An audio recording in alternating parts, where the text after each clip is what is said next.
অন্যদিকে ভারতরত্ন ঘোষণা কেন্দ্রীয় সরকারের প্রাক্তন প্রধানমন্ত্রী নরসিমহা রাও, চৌধুরী চরণ সিং সহ MS স্বামীনাথনকে ভারতরত্ন সম্মান ঘোষণা কেন্দ্রের তরফ থেকে। আরো বিস্তারিত বিষয় ইন্দ্রাণীও জানাবেন। ইন্দ্রাণী, দেখো, কেন্দ্রীয় সরকারের পক্ষ থেকে আজকে 3 জনকে ভারতরত্ন ঘোষণা করা হয়েছে। প্রধানমন্ত্রী নরেন্দ্র মোদী নিজে এক্স হ্যান্ডেলে এই বিষয়টির উল্লেখ করেছেন।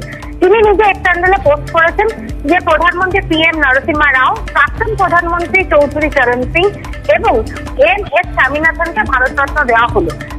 PM নরসিমহা রাওর ক্ষেত্রে তিনি লিখেছেন যে PM নরসিমহা রাও যখন প্রধানমন্ত্রী ছিলেন সেই সময় ভারতের অর্থনীতির ক্ষেত্রে গ্লোবালাইজেশনের যে সুযোগ দেওয়া হয়েছিল সেটা কিন্তু ভারতের অর্থনীতির জন্য একটা দিক নির্দেশ ছিল, সেই কারণে তাকে ভারতরত্ন দেওয়া হবে। এছাড়াও তিনি এবং চৌধুরী চরণ সিং তারা যেভাবে ভারতের বিকাশের ক্ষেত্রে নিজেদের উপযোগী ভূমিকা রেখেছিলেন সেই দিকে নজর রেখে কেন্দ্রীয় সরকার মনে করছে এদের দুজনকে ভারতরত্ন দেওয়া হোক।